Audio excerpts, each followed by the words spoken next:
The rain fell like bullets against the asphalt, each drop exploding into 1,000 fragments that mirrored the chaos in my chest. 11:47 p.m., and Boston's streets gleamed black under the amber streetlights. The scent of wet concrete and exhaust fumes clung to the air as I hurried through the hospital's staff exit, my sneakers squeaking against the slick pavement. 12 hours. That's how long I'd been on my feet in the pediatric ward, watching over tiny patients who deserved so much better than what life had dealt them. My scrubs clung to my tired body, the pale blue fabric darkened with sweat, and the occasional splash of juice from a toddler who'd finally smiled after 3 days of fever. These moments made everything worth it. Almost everything. My keys jingled in my trembling fingers as I approached my beaten Honda Civic, parked under the flickering fluorescent light of the staff parking garage. The metal was cold and wet beneath my palm when I reached for the handle, but then I heard it. Footsteps. Slow, deliberate, echoing off the concrete walls. My blood turned to ice water. Isabella, his voice cut through the rain like a blade, low and gravelly from too much whiskey and too many cigarettes. I didn't need to turn around to know who stood behind me. Derek Morrison, my ex-boyfriend, my nightmare, the man I'd spent the last 6 months trying to forget. I turned slowly, my back pressed against the car door. He emerged from the shadows between 2 parked vehicles, his police uniform wrinkled and stained, badge catching the overhead light. At 29, Derek had the kind of rugged features that used to make my heart race.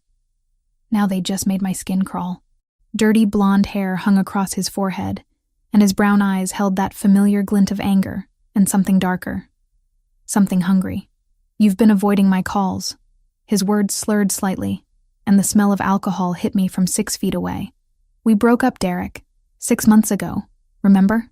I clutched my keys between my fingers, the metal edges pressing into my palm. "You don't get to call anymore." He stepped closer, and I caught sight of the fresh scratches on his knuckles. Someone had fought back recently. That someone probably hadn't been as lucky as I was right now. "See?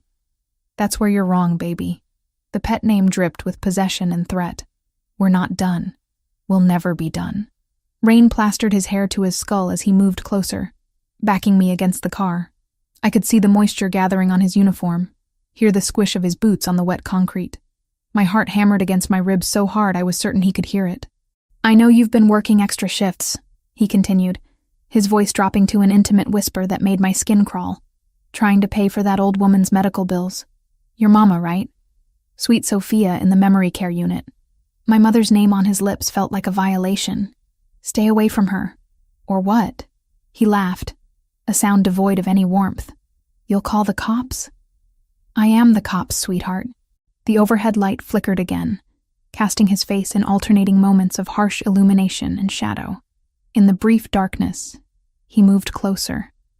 Close enough that I could smell the whiskey on his breath, see the red veins threading through his eyes. "I've been patient, Bella. Real patient. But my patience is running thin." I pressed harder against the car, the door handle digging into my spine. "Derek, you're drunk. Go home. Sleep it off." "Home?"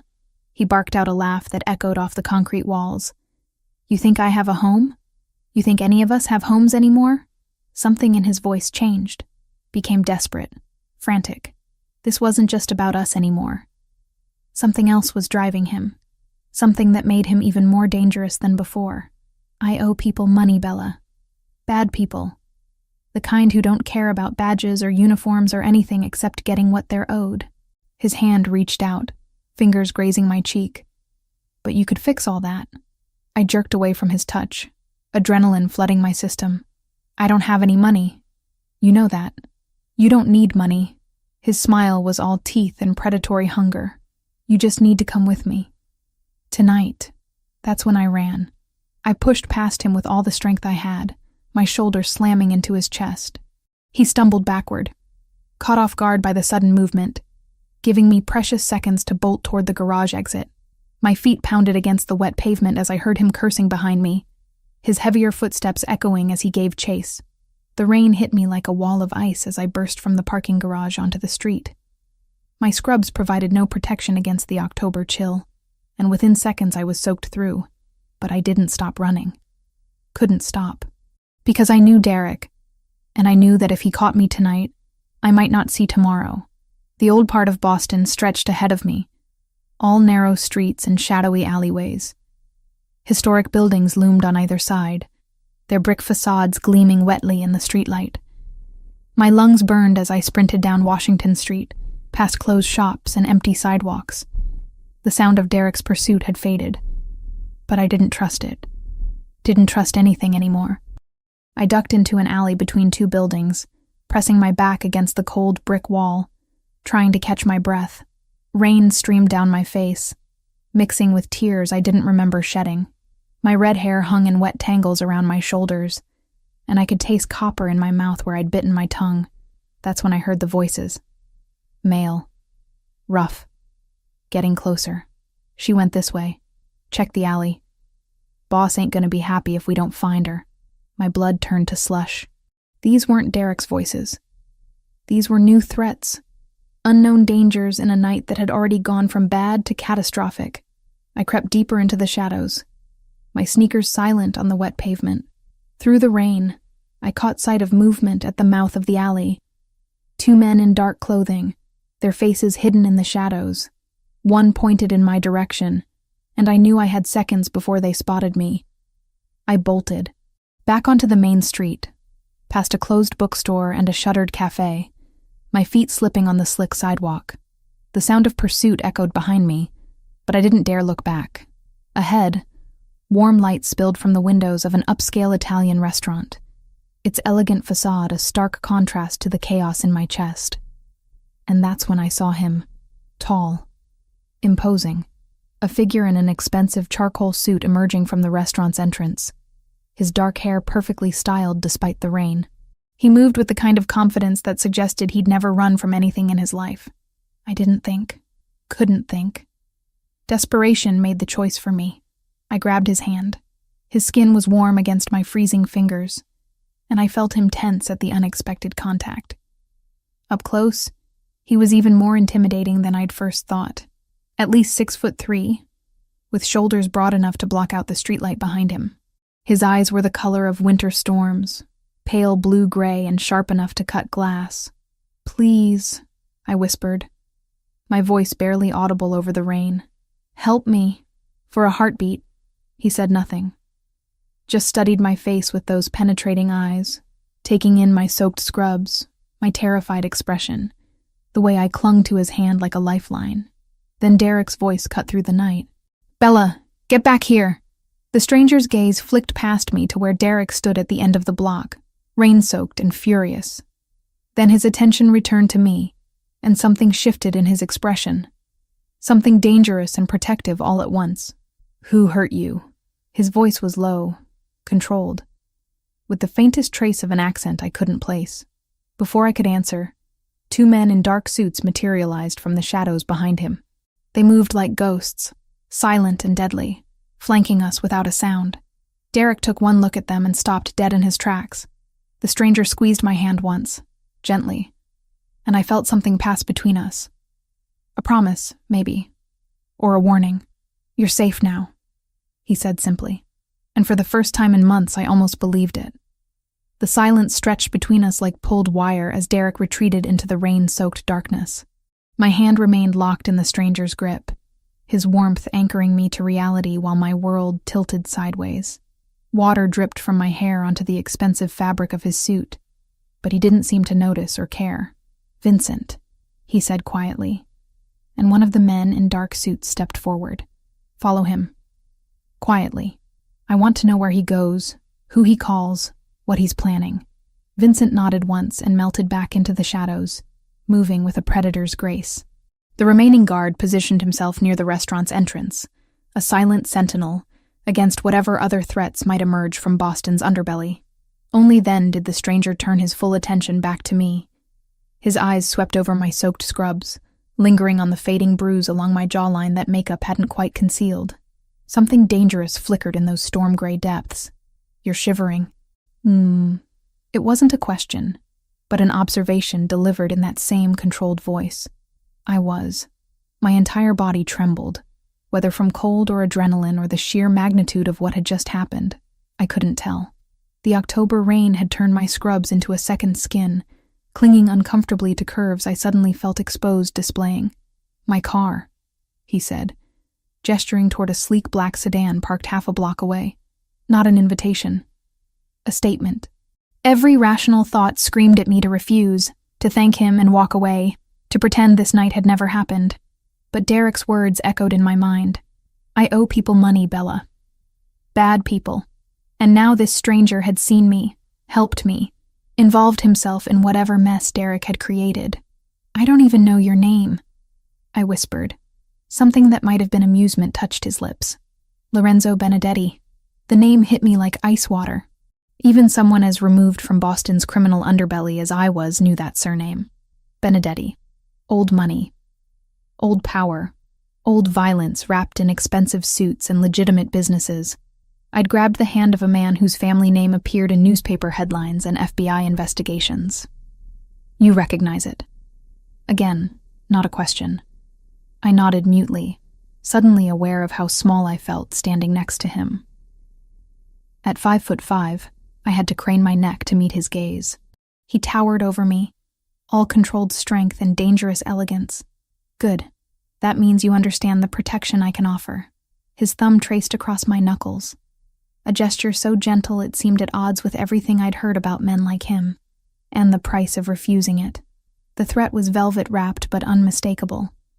I could accept his help and enter his world, or decline and face Derek alone, with whatever bad people Derek owed money to closing in. "What do you want from me?" My voice cracked on the last word. Lorenzo studied my face for a long moment, rain gathering in his dark hair and running down the sharp planes of his cheekbones. "Right now? To get you somewhere warm and dry before you catch pneumonia." He guided me toward the sedan with a hand at the small of my back, his touch burning through the wet fabric of my scrubs. The car was a work of art, all gleaming paint and chrome that probably cost more than I made in 2 years. The interior smelled of leather, and something expensive and masculine that made my pulse quicken. "Giuseppe's Ristorante," Lorenzo told the driver, as I settled into butter-soft leather seats. The penthouse. The penthouse. Of course, a man like Lorenzo Benedetti would own the building above his restaurant. Probably owned half the block, knowing his reputation. As the car pulled smoothly into traffic, I caught sight of my reflection in the tinted window. Wet hair plastered to my skull, green eyes wide with shock and exhaustion, skin pale as porcelain. I looked like a drowned cat who'd stumbled into a tiger's den. "Tell me about Derek Morrison." Lorenzo's voice cut through my self-assessment. I turned to find him watching me with those penetrating eyes, his expression unreadable in the dim interior lighting. "How do you know his last name?" "I make it my business to know things." He adjusted his cufflinks with precise movements. Especially when those things involve men who put their hands on women in my territory. The casual possessiveness in his voice sent shivers down my spine that had nothing to do with my wet clothes. My territory. Like Boston's North End belonged to him personally. "We dated for 8 months, I said quietly, focusing on my hands twisted in my lap. I thought he was different. Protective instead of possessive.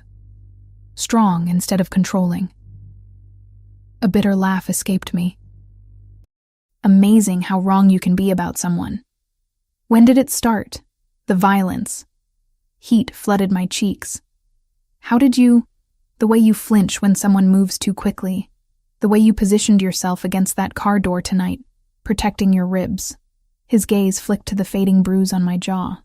The way you immediately assumed I wanted something from you in exchange for help. Each observation cut deeper than the last. Was I really that transparent? That obviously damaged? 3 months ago, I admitted, a slap during an argument about money. He apologized, brought flowers, promised it would never happen again. But it did. I nodded, unable to meet his eyes. It always got worse when he'd been drinking. And lately, he'd been drinking more. Said he was under pressure at work, that things were complicated. The car turned onto a narrow street lined with historic brownstones, their windows glowing warmly in the rain. Lorenzo's fingers drummed once against his knee, the only sign of agitation he'd shown. What kind of pressure? I don't know. He never told me specifics. I watched raindrops race down the window, distorting the city lights into abstract patterns. But tonight, he said he owed money to bad people, that I could fix all his problems. Lorenzo's jaw tightened almost imperceptibly. By going with him. It wasn't a question, but I answered anyway. Yes, Isabella. The way he said my name, with that faint accent curling around the syllables, made something flutter in my chest. Look at me. I turned reluctantly, meeting those storm-gray eyes in the car's dim interior. Derek Morrison is a dirty cop drowning in debt to people who view human life as currency. His voice carried absolute certainty. If you had gone with him tonight, you wouldn't have survived the week. The casual delivery of that statement hit me like a physical blow. How can you possibly know that? Because I know who he owes money to. Lorenzo leaned forward slightly, the expensive fabric of his suit stretching across his broad shoulders. Mikhail Kozlov. Russian mob. They don't negotiate, and they don't forgive debt. My mouth went dry. Russians? But Derek's a cop. He works with the FBI task force, which makes him valuable to men like Kozlov, until he stops being useful. Lorenzo's smile held no warmth. Then he becomes a liability to be eliminated. The car pulled to a stop in front of an elegant brick building, its ground floor housing the same upscale restaurant where I'd first grabbed Lorenzo's hand. Above it, floors of expensive condominiums rose into the rainy night, their windows glowing like golden eyes. This is your building. Another statement. Not a question. Giuseppe's has been in my family for 3 generations, Lorenzo said, stepping out into the rain. My great-grandfather built it when he first came to America. My grandfather expanded it. My father modernized it. He paused, rain beginning to darken his suit. I inherited it when I was 25. The way he said inherited suggested the circumstances hadn't been natural. Men in Lorenzo's world didn't retire to Florida and hand over the family business. The building's entrance was discreet but elegant, all polished marble and subtle lighting. A doorman materialized from nowhere to escort us inside, his respectful nod to Lorenzo speaking volumes about the man beside me. The elevator was a work of art, all brass fixtures and mirrors that reflected my bedraggled appearance from multiple angles. Lorenzo stood beside me in comfortable silence, his presence filling the small space completely. I could smell his cologne now, something woody and expensive that probably cost more than my monthly rent. 60 floors, I observed, watching the numbers climb. Privacy requires altitude. His lips quirked slightly. The higher you climb, the fewer people can reach you. The elevator opened directly into a penthouse that took my breath away. Floor-to-ceiling windows offered a panoramic view of Boston's skyline. The city spread out below us like a jeweled tapestry. Rain streaked the glass, creating patterns that shifted and reformed with each gust of wind. The space itself was a study in understated luxury. Clean lines, neutral colors, furniture that probably cost more than my car. Everything spoke of wealth, but quiet wealth. The kind that didn't need to shout to be heard. You're still shivering, Lorenzo observed. I was. Despite the penthouse's warmth, I couldn't seem to stop trembling. The adrenaline was wearing off, leaving behind exhaustion and the dawning realization of what my life had become in the span of 1 terrifying hour. Lorenzo disappeared down a hallway and returned with a thick terry cloth robe and a towel. There's a guest bathroom through there, he said, pointing toward an archway. Hot shower. Take as long as you need. The kindness in the gesture nearly undid me. When was the last time someone had offered me comfort without expecting something in return? Why are you helping me? The question tumbled out before I could stop it. Lorenzo moved to the window, hands clasped behind his back as he gazed out at the city below. Rain continued to lash the glass. But from up here, the storm seemed distant and manageable. Maybe I don't like seeing women afraid. He glanced back at me, and something in his expression made my pulse quicken. Or maybe I have my own reasons for wanting Derek Morrison to pay for his mistakes. Before I could ask what he meant, my phone buzzed in my pocket. The sound cut through the penthouse's quiet like a gunshot, making both of us tense. Derek's name glowed on the screen. Answer it, Lorenzo said quietly. Let him know you're safe. Safe? I stared at him. I'm in the penthouse of a man whose family protects what belongs to them. Lorenzo's eyes met mine, and something passed between us. A current of understanding, or maybe recognition. You grabbed my hand tonight, Isabella. That makes you mine to protect. The phone continued buzzing insistently. Outside, thunder rumbled across the city, and I realized my life had just changed forever. The morning light filtering through Lorenzo's penthouse windows felt surreal, like waking up inside someone else's life. I sat at the marble kitchen island, fingers wrapped around a coffee cup that probably cost more than my weekly grocery budget, watching Boston stretch out below in golden autumn sunshine. The storm had passed, leaving the city washed clean and gleaming. 48 hours. That's how long I'd been here, playing the strangest game of house with a man whose very name made people cross the street. 2 days of borrowed silk pajamas, gourmet meals I couldn't pronounce, and the constant, nagging awareness that I was a guest in a gilded cage. You're thinking too loud. Lorenzo's voice came from behind me, rich and slightly amused. I turned to find him leaning against the kitchen doorway, dressed in charcoal slacks and a white shirt with the sleeves rolled up to his forearms. Even in this casual state, he radiated the kind of controlled power that made my pulse skip. His dark hair was slightly mussed, and I caught myself wondering if he'd slept badly too. I should go home, I said for the 3rd time since Friday night. I have a life, responsibilities, patients who need me. Dr. Martinez covered your shifts. He moved into the kitchen with that fluid grace I was beginning to recognize, pulling ingredients from the refrigerator. Your supervisor was very understanding when I explained you were dealing with a family emergency. I stared at him. You called my hospital? Without asking me? I called everyone who needed to know you were safe. Lorenzo cracked eggs into a bowl with practiced precision. Your landlord knows you'll be away indefinitely. The nursing home where your mother lives received an anonymous donation to cover her care for the next 6 months. Each revelation hit me like a physical blow. You had no right. I had every right. His voice remained calm, but something dangerous flickered in those gray eyes. The moment you grabbed my hand, you became my responsibility. I'm not your responsibility. I'm not anyone's responsibility but my own. Lorenzo set down the whisk and turned to face me fully. In the morning light, I could see details I'd missed in the rain-soaked darkness of that first night. The scar that bisected his left eyebrow. A thin white line that suggested violence survived. The slight stiffness in his right shoulder when he moved, as if compensating for an old injury. The way his eyes constantly scanned our surroundings, even here in his own home. Tell me about Derek Morrison's debts, he said, ignoring my protest entirely. I don't know anything about his debts. I told you that. Tell me what you do know. It wasn't a request.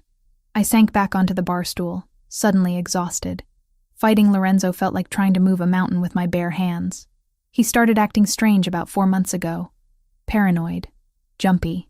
He'd get phone calls at odd hours and step outside to take them. Lorenzo resumed cooking, but I could feel his attention focused entirely on my words. What kind of calls? I don't know. He always went to another room. I wrapped my hands tighter around the coffee cup, seeking its warmth. But after he'd hang up, he'd be agitated for hours. Sometimes he'd drink until he passed out. And the violence started around the same time. Heat flooded my cheeks. Even after everything, talking about Derek's abuse felt like admitting to some fundamental failure on my part. Yes, he was taking his fear and frustration out on you because he couldn't take it out on the people who actually threatened him. Lorenzo's voice carried an edge of controlled anger. Coward's behavior. The eggs sizzled as they hit the heated pan, the domestic sound at odds with our conversation. Lorenzo moved around the kitchen like he belonged there, which surprised me. Men in his position usually had people to handle mundane tasks like cooking. You know how to cook, I observed, needing to shift away from the subject of Derek's fists. My grandmother insisted all her grandsons learn. Said we'd never find good women if we couldn't feed ourselves. A genuine smile ghosted across his lips. She was a formidable woman, 5 feet tall, and absolutely terrifying. The glimpse of warmth in his expression made something flutter in my chest. Was? Died when I was 26. Lived to see me take over the family business. Made sure I understood the responsibility that came with the name. His smile faded. She would have liked you. How can you possibly know that? Lorenzo plated the eggs alongside perfectly toasted bread and fresh fruit arranged like a piece of art. Because you work in a children's hospital. Because you've been taking care of your mother alone for 3 years. Because when a violent drunk cornered you in a parking garage, your first instinct was to fight, not cower. He set the plate in front of me, and I caught a whiff of his cologne mixed with the scent of cooking. It was disturbingly domestic, this moment of quiet breakfast conversation. As if we were a normal couple discussing normal things instead of a kidnapped nurse and her captor talking about grandmother's recipes. "This isn't kidnapping," Lorenzo said, reading my thoughts with unsettling accuracy. "This is survival. Then I can leave? Right now, if I want?" He was quiet for a long moment, gray eyes studying my face. "Where would you go?" "Back to your apartment, where Derek knows you live. Back to the hospital, where he knows you work. Back to visiting your mother, where he knows you go every Sunday." Each question hammered home the horrible truth I'd been avoiding. Derek had woven himself so thoroughly into my life that there was nowhere he couldn't find me. Nowhere I'd be safe. "He's a police officer," I said weakly. "There are rules, procedures. Rules don't apply to desperate men with gambling debts." Lorenzo leaned against the counter, crossing his arms over his chest. "And they certainly don't apply to the people Derek owes money to." I picked at the eggs, my appetite evaporating. "So, what's your solution? I hide in your penthouse forever?" "My solution is that Derek Morrison stops being a problem." The quiet certainty in his voice sent ice through my veins. "What does that mean?" "It means you don't need to worry about him anymore." "Lorenzo." I set down my fork, meeting his gaze directly. "What does that mean?" For a moment, I saw something raw flicker across his features. Not the controlled, dangerous man who'd rescued me from the rain, but someone younger, more vulnerable.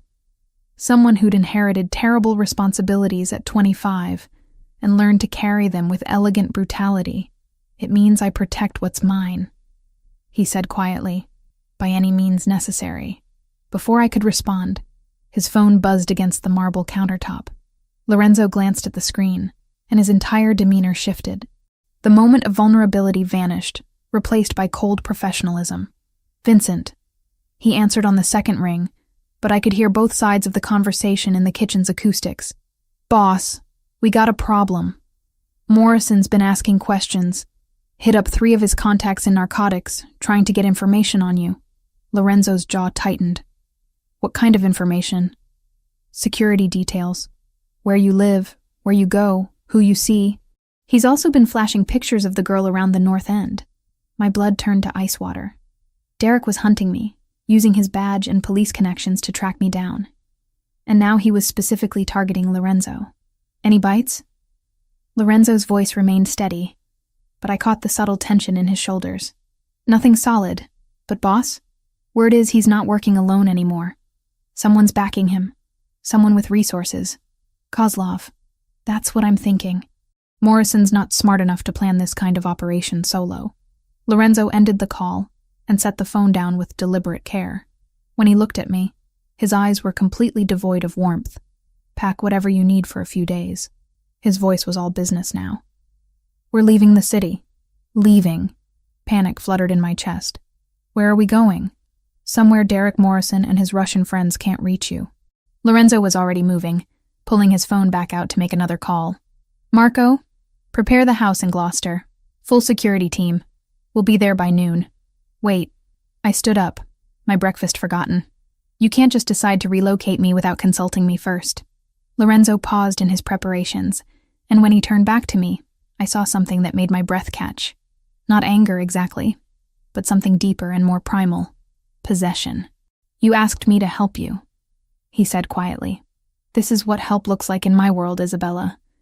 You don't get to pick and choose which parts of my protection you accept. I'm not your property." "No." He stepped closer, close enough that I had to tilt my head back to meet his gaze.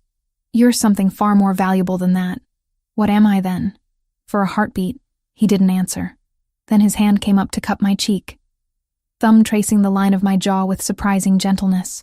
His touch was warm, calloused in a way that suggested he knew violence intimately, but chose to be gentle with me. "You're the first person in 10 years who looked at me and saw someone worth saving, instead of someone to fear." His voice was barely above a whisper.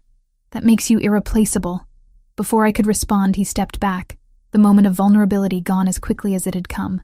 "Pack light," he said, already moving toward his own room. "We have 30 minutes before the car arrives." I stood frozen in the kitchen, my cheek still burning from his touch, trying to process what had just happened. Lorenzo Benedetti, the man whose name struck fear into Boston's criminal underworld, had just revealed something raw and desperate beneath his controlled exterior. And God help me, I wanted to understand what he meant. The sound of drawers opening and closing came from his bedroom. Efficient and methodical. Whatever safe house he was taking me to, it was clearly well prepared and completely secure. Another piece of the vast machinery he'd built around himself, designed to protect and control in equal measure. I touched my cheek where his hand had been, still feeling the echo of his warmth. 48 hours ago, I'd been a simple pediatric nurse with an abusive ex-boyfriend and mounting medical bills. Now I was the protected asset of a man who could make people disappear with a phone call. The terrifying part wasn't that Lorenzo frightened me. The terrifying part was that he didn't. The safe house in Gloucester sat perched on rocky cliffs overlooking the Atlantic, its weathered shingles and wraparound porch giving it the appearance of a quaint New England cottage.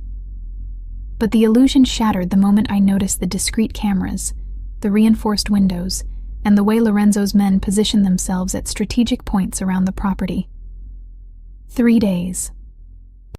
3 days of walking along private beaches, reading in sun-drenched window seats, and pretending this was some kind of romantic getaway instead of protective custody. The October air carried the salt tang of approaching winter, and I'd taken to bundling in one of Lorenzo's sweaters while I sat on the porch, watching seabirds wheel against the gray sky. Lorenzo had been the perfect gentleman. Respectful distance, polite conversation. No repeat of that moment in his penthouse kitchen when his hand had cupped my cheek and made my pulse stutter. It should have been reassuring.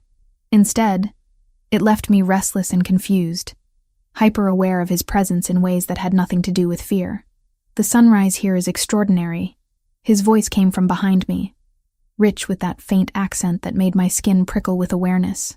I didn't turn around, too afraid he'd see something in my expression I wasn't ready to acknowledge. "It's beautiful. Peaceful. Peaceful is good. Peaceful keeps you alive." Lorenzo settled into the porch chair beside me, extending a steaming mug of coffee. Vincent called. "Derek Morrison visited your hospital yesterday." My blood turned to ice. "What did he want?" "To speak with your supervisor. Claimed he was concerned about your welfare, said you'd been acting erratically before you disappeared." Lorenzo's jaw tightened. "Dr. Martinez didn't buy it. Told him patient confidentiality prevented her from discussing your personal situation." I set down my coffee with trembling fingers. "He's not going to give up, is he?" "No." Lorenzo leaned forward, elbows resting on his knees. "Men like Derek don't surrender easily, especially when they're desperate." The morning sun caught in his dark hair, highlighting threads of silver I hadn't noticed before. At 34, Lorenzo carried himself with the confidence of someone who'd seen too much, survived too much. There were lines around his eyes that spoke of sleepless nights and difficult decisions. "Tell me about your father." The words tumbled out before I could stop them. Lorenzo went very still. "Why do you want to know?" "Because you said you inherited the family business when you were 25. Because yesterday, I watched you order a man's execution over the phone like you were discussing the weather." I turned to face him fully. "Because I need to understand who you really are." For a long moment he said nothing. Then he stood, moving to the porch railing with that fluid grace I'd come to recognize. His hands gripped the worn wood, knuckles white with tension. "My father was Antonio Benedetti, third-generation Italian-American, built our legitimate construction business from nothing." Lorenzo's voice was carefully neutral. "He believed in old-world values, family, loyalty, honor. And the other business, the illegal side, that came later. Protection money from shop owners who couldn't afford police response times, loans for families who couldn't get bank approval, dispute resolution for people the courts ignored." Lorenzo's smile held no warmth. "It started as helping the community. It evolved into controlling it." A gust of salt air whipped across the porch, carrying the cry of seagulls and the distant sound of waves against rocks. Lorenzo's profile was sharp against the morning sky, all angular planes and controlled strength. "How did he die?" I asked softly. "Car bomb.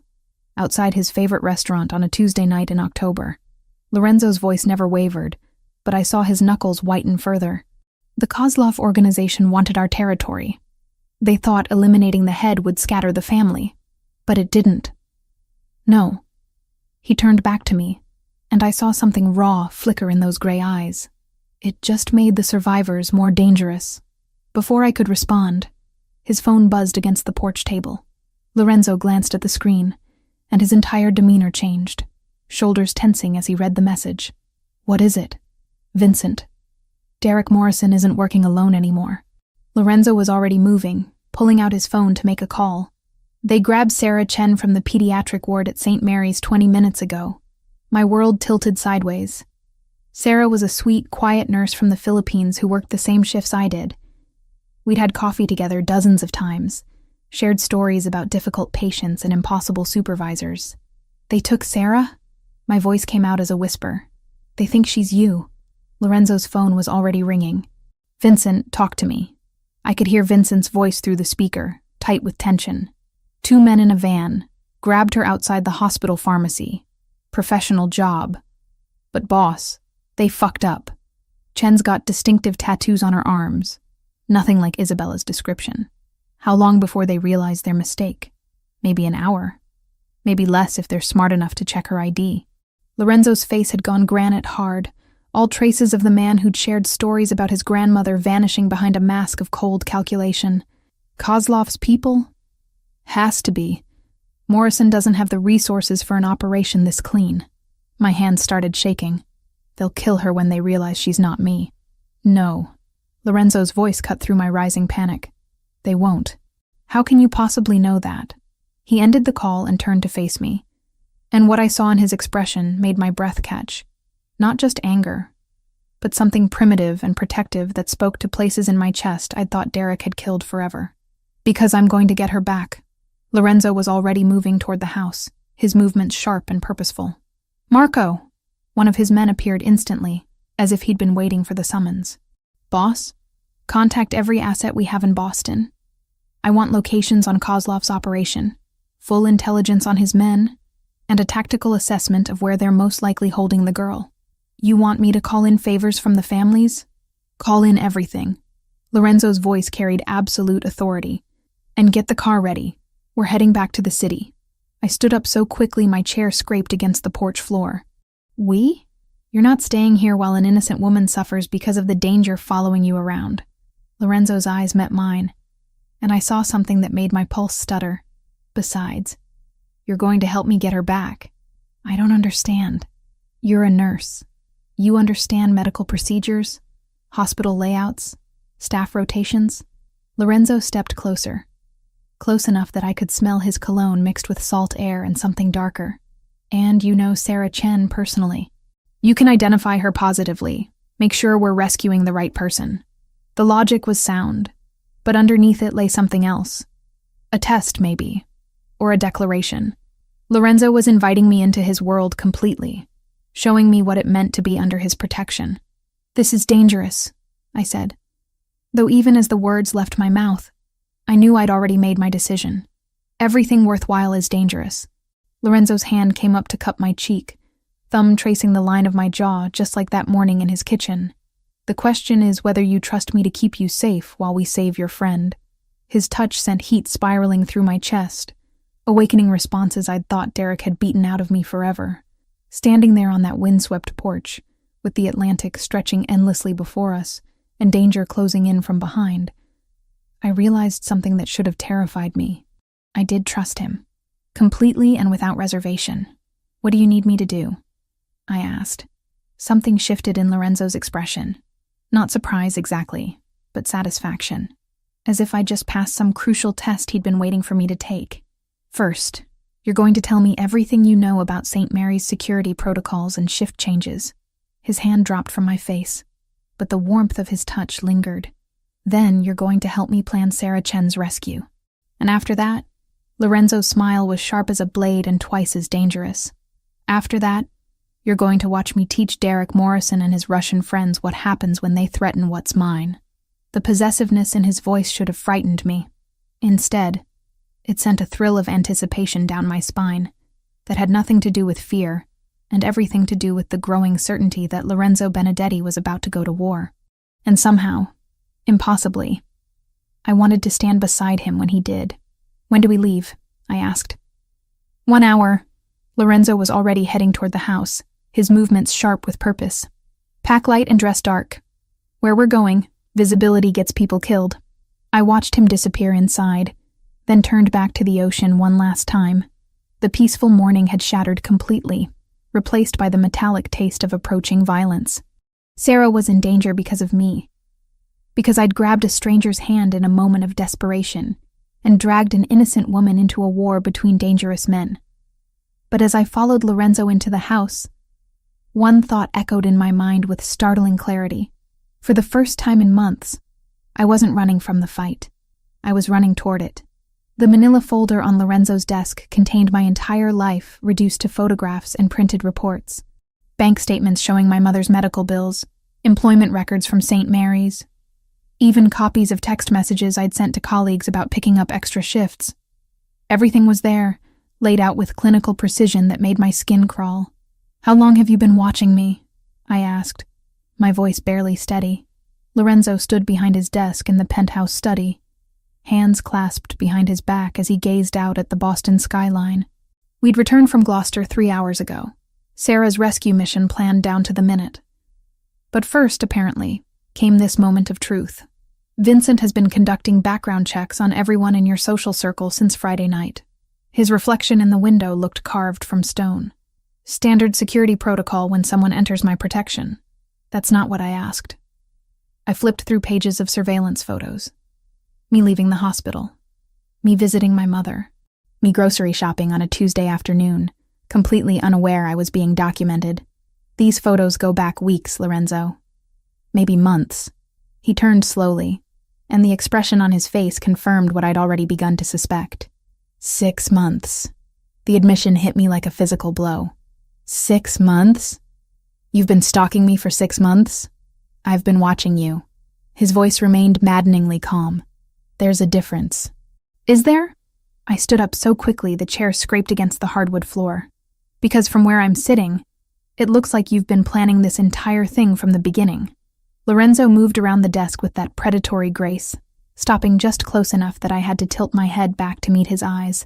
Planning what, exactly? This. Us. Whatever this is supposed to be.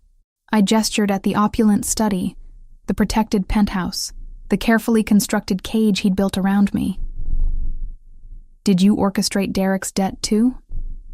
Make sure he'd get desperate enough to threaten me so you'd have an excuse to swoop in and play savior? Something dangerous flickered in those gray eyes. Be very careful what you accuse me of, Isabella. Or what? You'll have me disappeared like you're planning to do to Derek? The words tumbled out, fueled by betrayal and growing panic. How do I know any of this is real? How do I know Derek wasn't working for you all along? Lorenzo's jaw tightened, but his voice remained level. Because if Derek Morrison was working for me, you would never have suffered a single bruise at his hands. The quiet certainty in his statement gave me pause, but I was too angry to back down. Then why? Why watch me? Why choose me? For a long moment, Lorenzo said nothing. Then he moved to a cabinet against the far wall, withdrawing a crystal decanter and 2 glasses. His movements were precise, controlled, but I caught the slight tremor in his hands as he poured. Do you know what it's like to inherit a legacy built on blood? He didn't look at me as he spoke. To wake up one morning and discover that everything you thought you knew about your life was a carefully constructed lie? I remained silent, sensing this was important.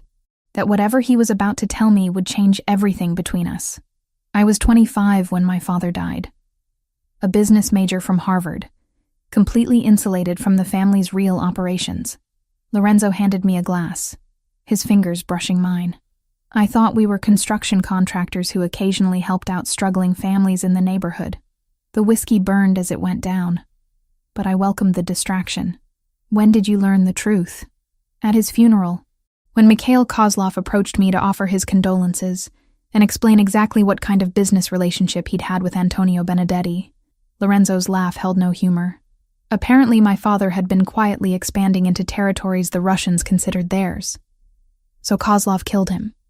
Kozlov ordered it. Derek Morrison planted the bomb. Lorenzo's eyes met mine over the rim of his glass. Your ex-boyfriend murdered my father, Isabella. That's why he owes the Russians money. That's why they own him completely. The revelation hit me like ice water. Derek hadn't just been abusive, he'd been a killer. A bomb maker who destroyed Lorenzo's family for money. You knew. My voice came out as a whisper. When I grabbed your hand that night, you already knew who Derek was.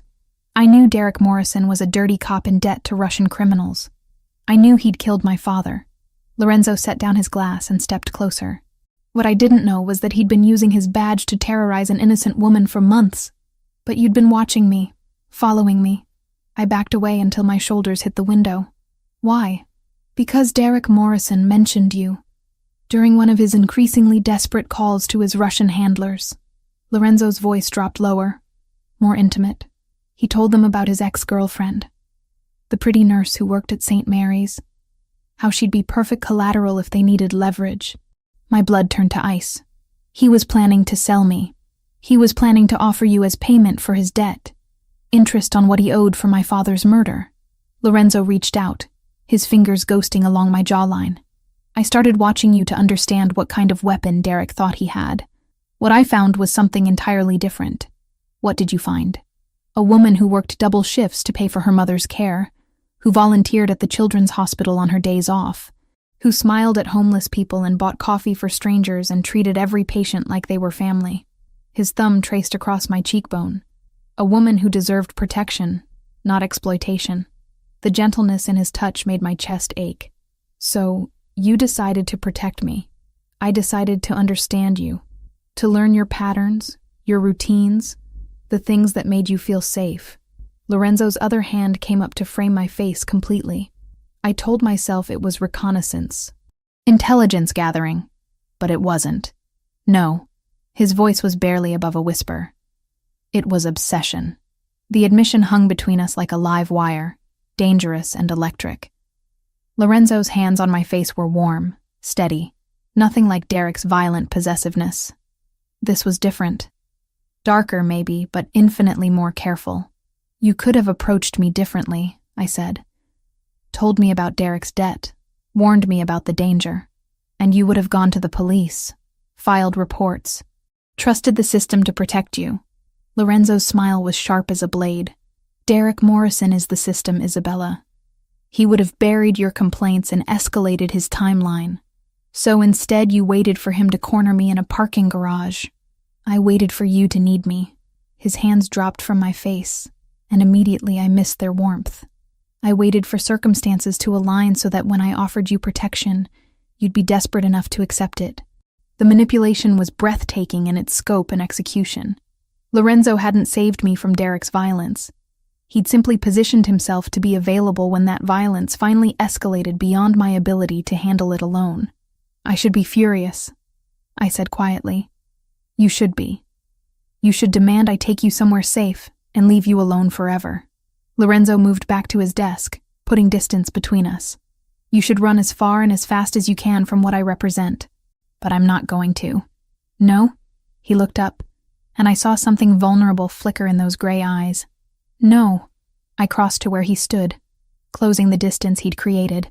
Because Sarah is still out there, scared and alone. Because Derek Morrison helped murder your father. And because despite everything you've done, I trust you more than I've ever trusted anyone. Lorenzo went very still. Isabella, you manipulated the situation, yes. You watched me without consent, invaded my privacy, orchestrated circumstances to make yourself indispensable. I reached up, cupping his face the way he'd done to me.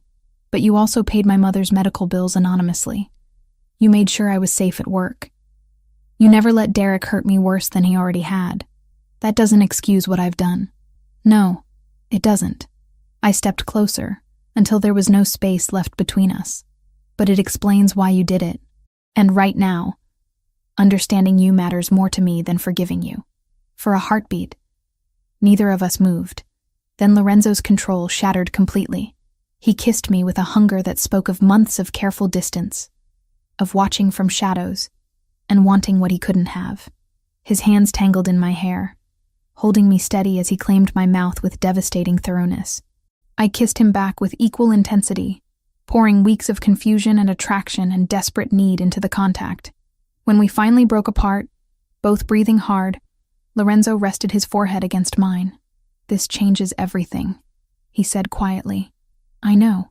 Once we save Sarah, once we deal with Derek and Kozlov, you'll be free to leave, to go back to your normal life." His eyes searched mine. "But if you stay, if you choose this, there's no going back. My world doesn't offer second chances or clean exits." I thought about my cramped apartment, my lonely shifts at the hospital, the small, safe life I'd built for myself. Then I thought about the way Lorenzo looked at me like I was something precious and dangerous and worth protecting at any cost. "I'm not going anywhere," I told him. Something fierce and possessive flared in his expression. "You're sure?" Instead of answering, I kissed him again, soft and certain and full of promise. When I pulled back, Lorenzo's smile was sharp enough to cut diamonds. "Then let's go get your friend back." Sarah was alive. Terrified but alive, cable tied to a chair in an abandoned warehouse near Boston Harbor, her dark hair matted with dried blood from where they'd struck her during the kidnapping. Through my binoculars, I could see the distinctive cherry blossom tattoo on her left forearm, confirmation that Kozlov's men had indeed grabbed the wrong woman.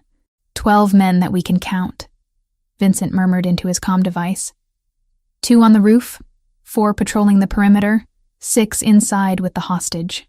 I crouched beside Lorenzo behind a shipping container, my heart hammering against my ribs as we surveyed the warehouse from our concealed position.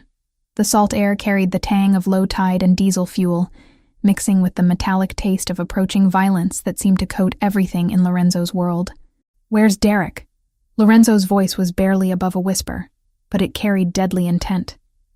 "No sign of him yet, but boss, we got a problem. Lucas just called in. Kozlov's people grabbed Clara Martinez 20 minutes ago." The blood in my veins turned to ice water. Lucas was Lorenzo's younger brother, his second-in-command and most trusted lieutenant. Clara was Lucas's girlfriend, a sweet archaeology student who taught children's art classes on weekends. She had nothing to do with any of this except the misfortune of loving a Benedetti. Lorenzo's jaw tightened, but his voice remained controlled. "Where?" "Outside her apartment near BU campus. Professional job, same as the nurse.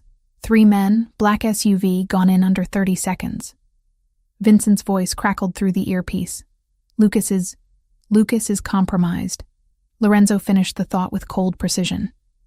"Emotional, desperate, likely to make stupid decisions that get people killed." I touched his arm, feeling the coiled tension beneath his jacket sleeve. "We can save them both." "No." Lorenzo's eyes never left the warehouse as he spoke. "We save Sarah first. Methodically. According to plan. Then we deal with Clara and whatever leverage Kozlov thinks he has over my brother." The calculating coldness in his voice should have frightened me. Instead, it was oddly reassuring. This was Lorenzo in his element, compartmentalizing emotions to focus on tactical necessities. The kind of man who could dismantle an enemy's entire operation while maintaining perfect control. "What about the inside team?" I asked, studying the warehouse layout through the binoculars. "Marco and Tony are positioned at the north entrance. Vincent's team has the east side covered." Lorenzo adjusted his position slightly, and I caught the gleam of the handgun holstered beneath his jacket. "You and I go in through the loading dock, quick and quiet." "And if something goes wrong?" Lorenzo's smile was sharp as broken glass. "Then Mikhail Kozlov learns why my father built this organization to survive his death. We moved across the open ground between containers like ghosts, using shadows and strategic timing to avoid the roving patrols. Lorenzo moved with the fluid precision of someone who'd done this before, many times, and his confidence steadied my nerves even as adrenaline flooded my system. The loading dock was secured with a chain-link gate that Vincent had already cut, leaving an opening just wide enough for us to slip through. Inside, the warehouse was a maze of stacked pallets and industrial equipment, all draped in shadows that seemed to move and shift in the dim lighting. Sarah's voice reached us before we saw her, weak but defiant as she spoke to her captors in broken English mixed with Tagalog curses that would have made her grandmother proud. "American police will find you," she was saying, her accent thick with fear, but her tone stubborn. "You cannot hide forever." A Russian-accented voice responded with cruel laughter. Police already know where you are, little bird. Police brought you to us. Derek. It had to be Derek feeding information to Kozlov's operation, using his badge and connections to facilitate kidnappings in broad daylight. The betrayal cut deeper than I'd expected, not because I still cared about him, but because it confirmed how completely I'd misjudged someone I'd once trusted. Lorenzo gestured for me to stay back as he moved closer to the main area where they were holding Sarah. Through gaps in the stacked crates, I could see her clearly now, cable-tied to a metal folding chair, her St. Mary's scrubs torn and stained, but her chin lifted in defiance even as tears tracked down her cheeks. 3 men stood around her, 2 Russians in expensive suits, and one who made my blood freeze. Derek Morrison, still in his police uniform, badge gleaming under the warehouse's fluorescent lights as he leaned casually against a workbench. "This is taking too long," Derek was saying, checking his watch. "Benedetti should have made contact by now." "Patience," replied one of the Russians, a thin man with silver hair and cold eyes. "Fear makes men sloppy. Let him worry about his woman a little longer. She's not his woman. She's my ex-girlfriend. And she's nothing special." Derek's voice carried the bitter edge I remembered from our worst fights. "Isabella Rossi is a nobody nurse with more debt than sense. Then why does Lorenzo Benedetti protect her like she's family?" The Russian stepped closer to Sarah, who shrank back in her chair. "Why does he move her to safe house? Why does he mobilize his entire organization when she disappears?" Derek had no answer for that, and I saw uncertainty flicker across his features. He'd expected Lorenzo's interest in me to be casual, temporary. The depth of resources being deployed to ensure my safety clearly surprised him. Lorenzo's hand touched my shoulder, and I turned to find him gesturing toward a side corridor that would bring us closer to Sarah's position. We moved together, careful to avoid the creaking floorboards and metal debris that littered the warehouse floor. "The other girl is more valuable," Derek said suddenly, his voice carrying a desperate edge. "Clara Martinez. She's dating Benedetti's brother. That's real leverage." "Perhaps." The Russian's smile was coldly amused. "But this one serves our purposes for now. When Benedetti arrives to negotiate, we will have answers to interesting questions. And if he doesn't come, then we send pieces of his woman to Lucas Benedetti until he becomes more cooperative." The casual brutality in the Russian's voice made Sarah whimper softly. That's when Lorenzo moved. He emerged from the shadows like death incarnate, moving with lethal precision that spoke of years of practice and absolutely no hesitation about violence. The first Russian never saw him coming, Lorenzo's arm snaking around his throat and applying pressure to the carotid artery until the man dropped unconscious to the concrete floor. The second Russian spun toward the sound, hand reaching for the gun holstered beneath his jacket, but Lorenzo was already there. A vicious strike to the solar plexus doubled the man over, followed by a knee to the face that sent him crashing backward into a stack of wooden pallets. Derek fumbled for his service weapon, but his hands were shaking and his movements clumsy with panic. "Benedetti, I know you're here." "Yes, you do." Lorenzo stepped into the light, completely calm despite having just incapacitated 2 trained killers in under 10 seconds. "The question is whether you're smart enough to surrender. I've got backup coming," Derek said, his gun finally clear of its holster but wavering as he tried to aim at Lorenzo. "This warehouse is surrounded. Your backup consists of Mikhail Kozlov's men, most of whom are currently unconscious or dead." Lorenzo's smile was terrifying in its complete lack of emotion. "My people are significantly better trained than yours." As if to emphasize his point, the warehouse lights suddenly went out, plunging everything into darkness except for the pale glow filtering through high windows. Emergency lighting kicked in seconds later, casting everything in hellish red that made the scene look like something from a nightmare. "Isabella!" Derek's voice cracked as he spun around, searching the shadows. "I know you're here too. This is all your fault. If you'd just come with me Friday night, none of this would have happened."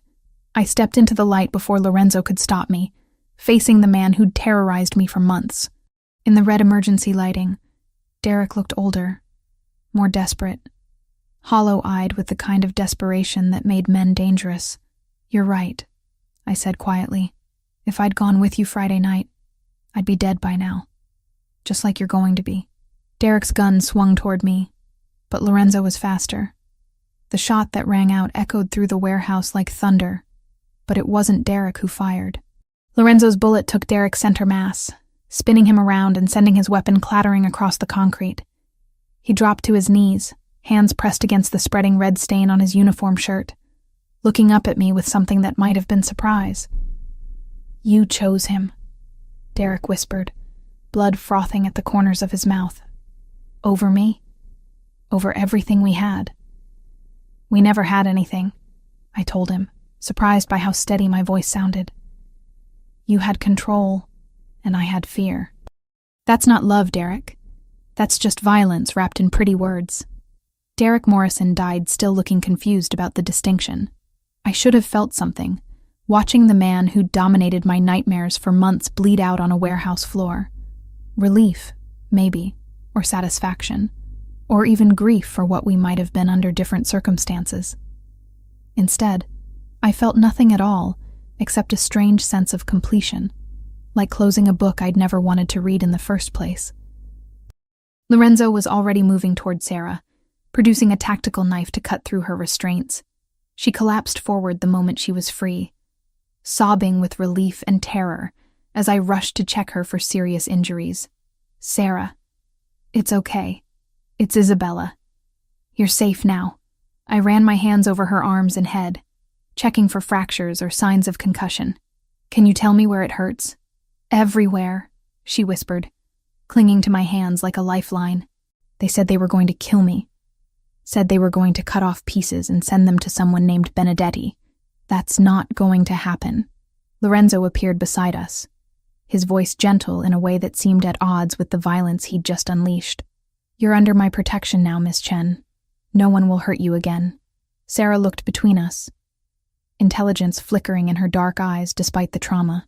"You're him, the man Isabella grabbed. I am, and you came to save me." We both did. Lorenzo's gaze met mine over Sarah's head, and something passed between us that had nothing to do with words, and everything to do with the choice I'd made to stand beside him in his world of shadows and violence. "What about Clara?" I asked as we helped Sarah to her feet. Lorenzo's expression hardened again, the gentle protector disappearing behind the mask of the Don. "Now we get my brother's girlfriend back." And then Mikhail Kozlov learns what it cost to threaten a Benedetti. As we made our way toward the warehouse exit, Sarah leaning heavily on my arm, and Lorenzo's men materializing from the shadows to escort us to safety, I realized something that should have terrified me. I wasn't leaving Lorenzo's world anymore. I was becoming part of it. The phone call came at 3 a.m, shattering the fragile peace Lorenzo and I had built during the 24 hours since Sarah's rescue. I jerked awake in his arms, my heart hammering as the ringtone cut through the penthouse's silence like a blade. Lorenzo was instantly alert, reaching for his phone with the reflexes of a man who'd learned to expect danger during vulnerable moments. The caller ID made his jaw tighten with lethal intent. "Lucas." He answered without preamble, his voice sharp with controlled tension. I could hear his brother's voice through the speaker, rough with desperation and barely controlled panic. "They want to make a trade, Enzo. Clara for Isabella. Tomorrow night at midnight. Pier 47. My blood turned to ice water. Despite everything we'd done, despite Derek's death and the rescue mission's success, Mikhail Kozlov still had leverage. Still had the power to force Lorenzo's hand by threatening innocent people. "Is Clara alive?" Lorenzo's question was clinical, emotionless, but I felt the tension coiling through his muscles like a living thing. "They let me speak to her for 30 seconds. She's scared, but unharmed. For now." Lucas's voice cracked slightly. "Enzo, they're going to kill her if we don't comply." Kozlov made that very clear. Lorenzo sat up, running a hand through his dark hair as his mind processed tactical possibilities. "How many men does he have with him?" I counted 12 during the exchange. But there could be more positioned around the pier. Lucas paused, and when he spoke again, his voice carried a note of desperate pleading I'd never heard from Lorenzo's controlled younger brother. "They want Isabella, Enzo. Specifically her. Kozlov said he's been planning something special for the woman who caused him so much trouble." I slipped out of bed, pulling on one of Lorenzo's shirts as I moved to the window overlooking Boston Harbor. Somewhere out there, Clara Martinez was being held by men who viewed human life as currency, who would torture and kill her without hesitation if their demands weren't met. It's a trap, I said quietly, not turning from the window. Kozlov knows you'd never hand me over willingly. He's counting on us trying to rescue Clara, walking into whatever kill box he's prepared. Lorenzo's reflection appeared in the glass behind me, his expression carved from stone. You're right, which is why we're not going to play by his rules. What do you mean? Lucas, are you listening? Lorenzo spoke into the phone while his eyes held mine in the window's reflection. I'm here. Tell me about the pier. Security cameras, escape routes, structural weaknesses, everything you observed during the meeting. For the next 20 minutes, Lucas provided detailed intelligence about Pier 47, its layout, and the positions he'd seen Kozlov's men occupy. I listened with growing dread as the scope of the trap became clear. The pier was isolated, surrounded by water on 3 sides, with limited access points and no cover for approaching rescuers. It's a killing ground. Vincent's voice came through as Lorenzo conference called his lieutenant. Classic ambush setup. They're not planning to let anyone walk away from this exchange. Then we don't go to the exchange, I said, turning from the window to face Lorenzo directly. We find where they're holding Clara and extract her before the meeting. Lorenzo's smile was sharp as broken glass. My thoughts exactly. What followed was the most intense planning session of my life. Lorenzo transformed from protective lover into tactical commander, deploying resources with surgical precision while coordinating with contacts throughout Boston's criminal underworld. I watched in fascination as he became the man who'd built an empire from his father's blood, commanding absolute loyalty through a combination of respect and carefully applied fear. Kozlov's using the old fish processing plant on Turner Street, Vincent reported after 2 hours of reconnaissance. Heavy security, but our inside man confirmed Clara's being held in the main office on the 2nd floor. Inside man? I asked. Lorenzo's expression was grim. One of Kozlov's lieutenants has gambling debts to our casino. Sometimes financial leverage is more effective than bullets. By dawn, the plan was set. Marco and Tony would create a diversion at the pier, making Kozlov believe we were attempting the exchange as demanded. Meanwhile, Lorenzo's main force would hit the processing plant, extracting Clara while Kozlov was distracted. And me? I asked, though I already suspected the answer.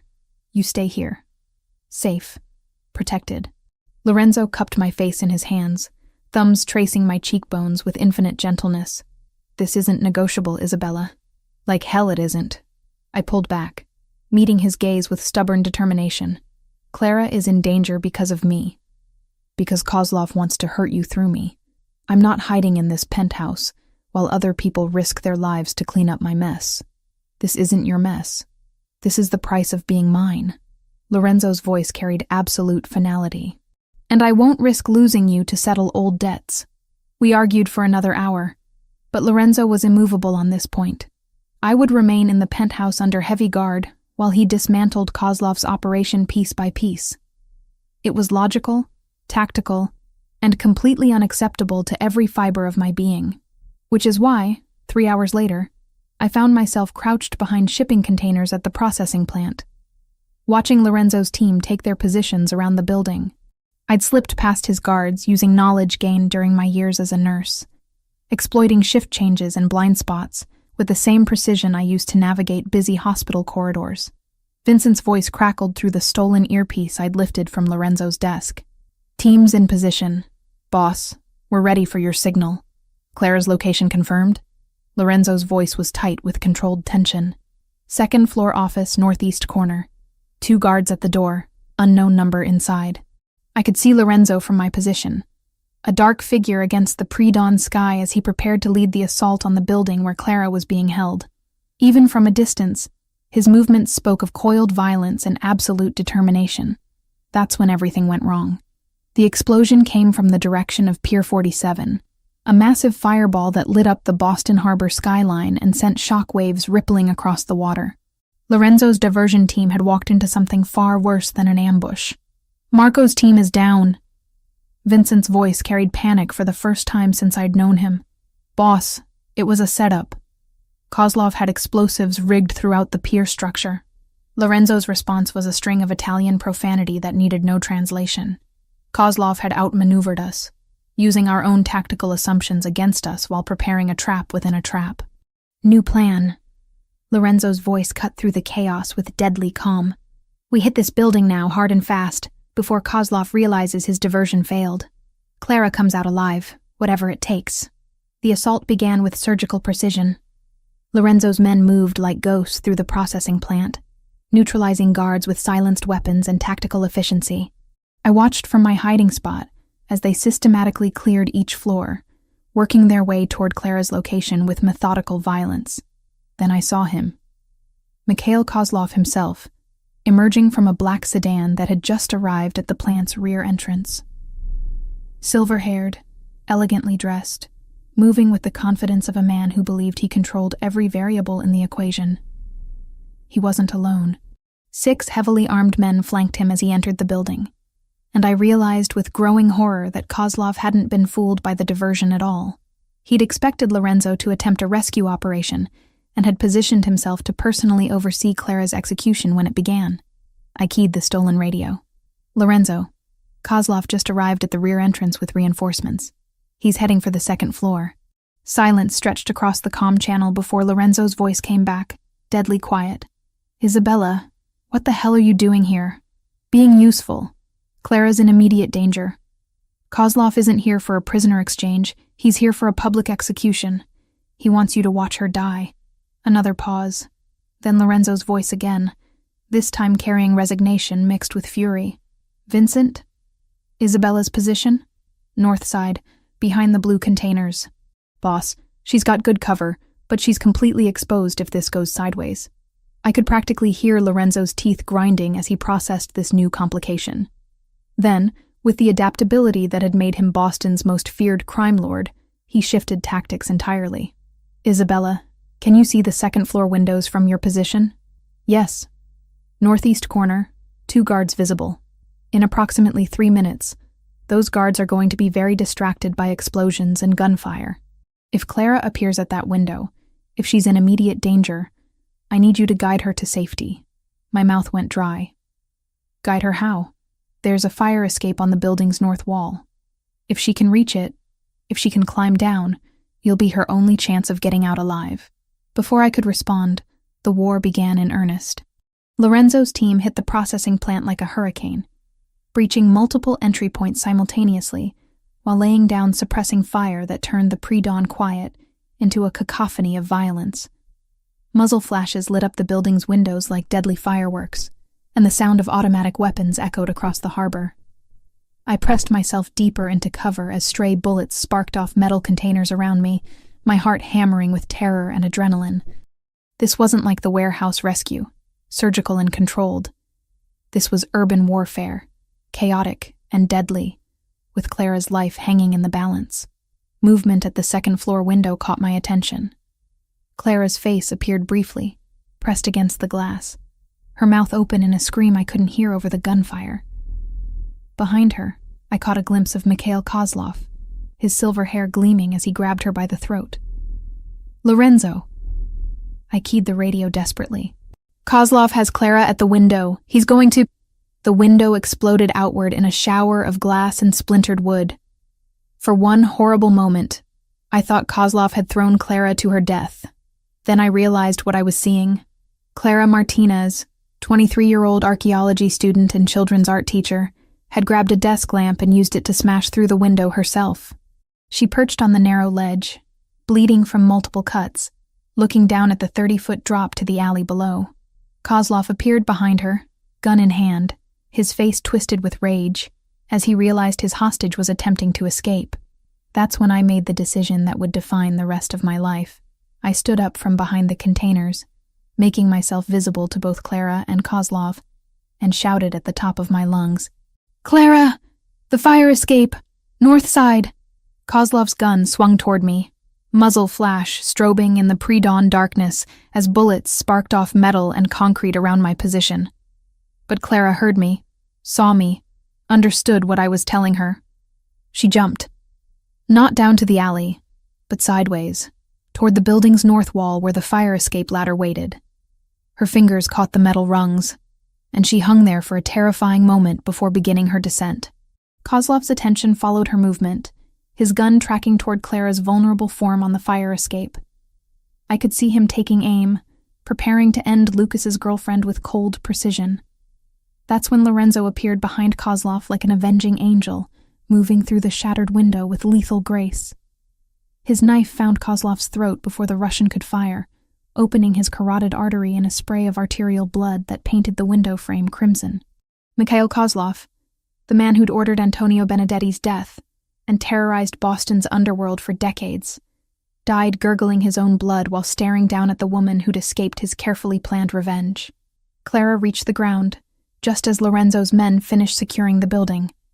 I ran to her, catching her as she collapsed, checking her for serious injuries while sirens wailed in the distance. "Is it over?" Clara whispered, clinging to my hands with desperate strength. I looked up at the second-floor window where Lorenzo stood silhouetted against the rising sun, Kozlov's blood still dripping from his blade. "Yes," I told her, and meant it. "It's over." But as Lorenzo's gaze found mine across the distance separating us, I realized something fundamental had changed during the violence and chaos of the morning. I wasn't the same woman who'd grabbed a stranger's hand in the rain a week ago. I was someone else entirely. Someone harder, more dangerous, and completely committed to the man who'd just killed to protect the people I cared about. Someone who belonged in Lorenzo Benedetti's world of shadows and blood.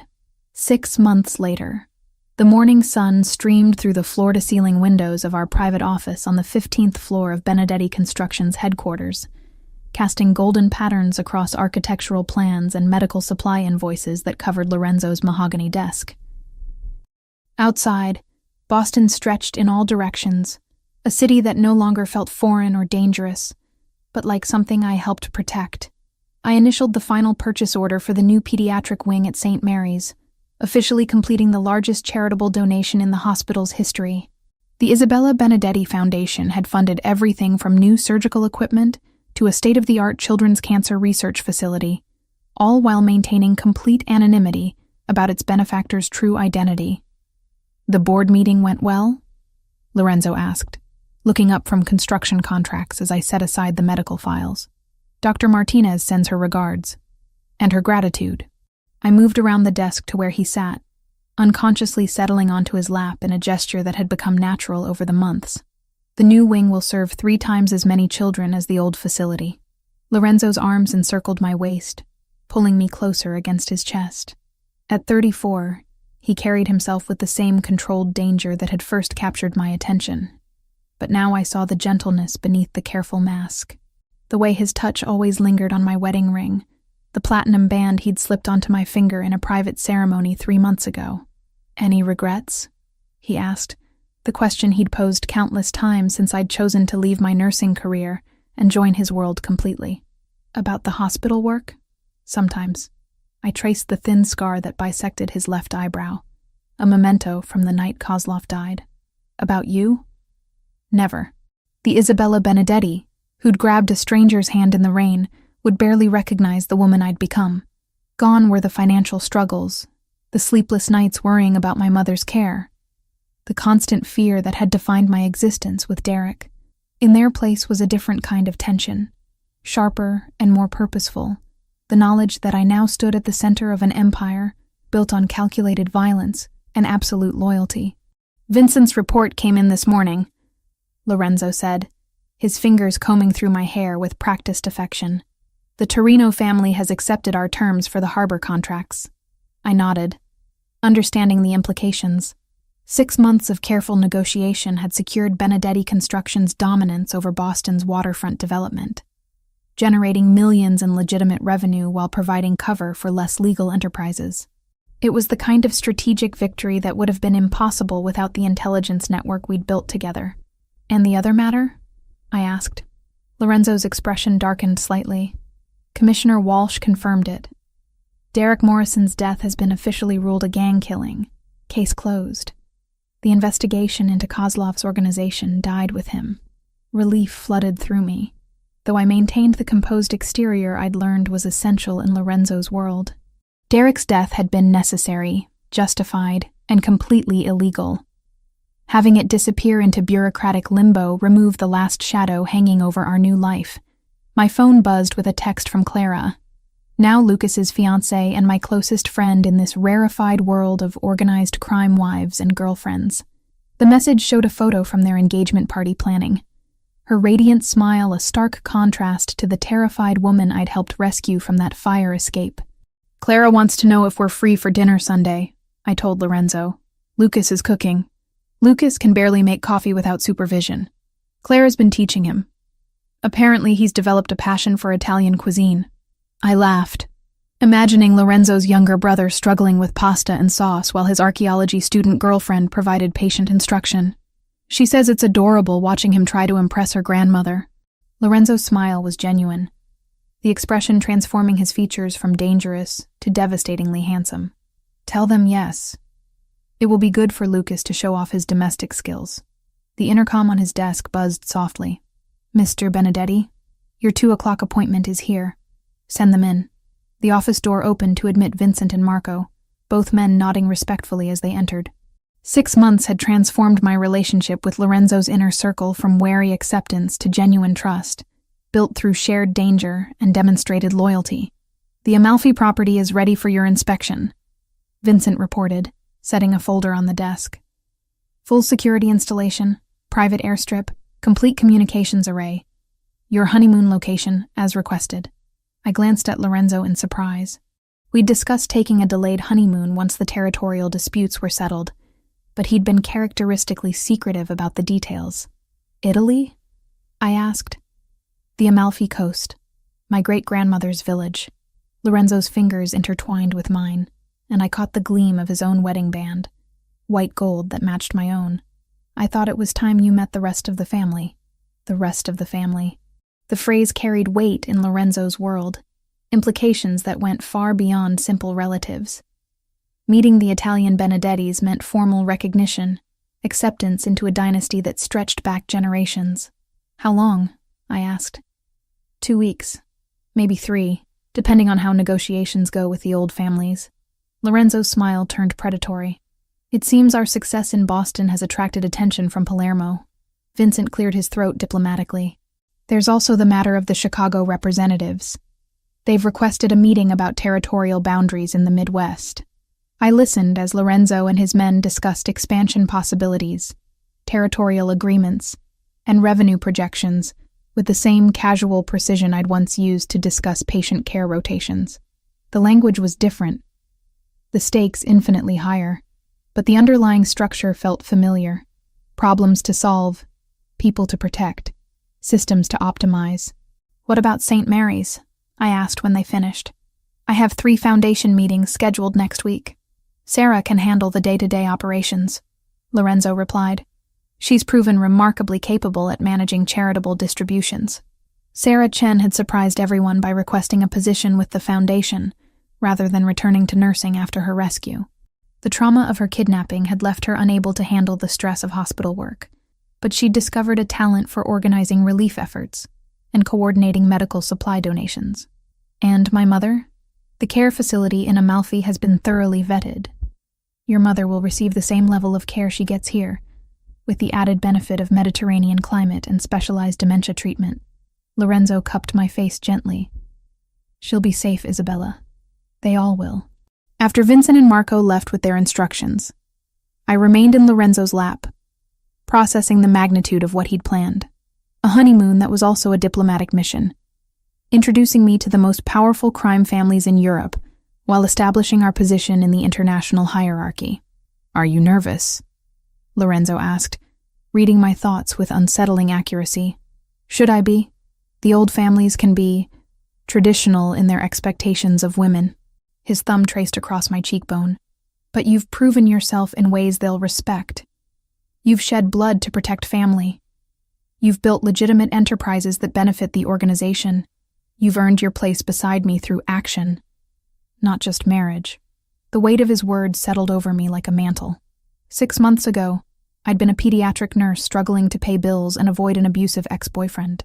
Now I was the wife of Boston's most powerful crime lord, the silent partner in a multi-million-dollar empire, a woman who'd killed to protect the people she loved.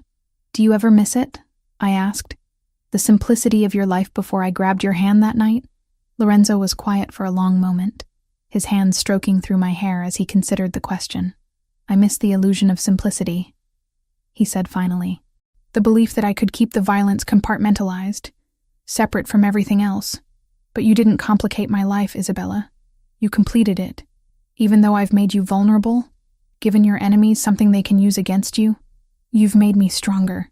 Lorenzo's voice carried absolute conviction. A man with nothing to lose is dangerous, but a man with everything to protect is unstoppable. The late afternoon sun slanted through the windows, painting everything in shades of gold and amber. Below us, the city hummed with its usual rhythm, millions of people living their lives completely unaware of the conversations and decisions being made in towers like this one. I thought about the woman I'd been 6 months ago, terrified and alone, convinced that her life was spiraling beyond control. She could never have imagined this moment, this sense of belonging to something larger and more dangerous than anything she'd ever dreamed possible.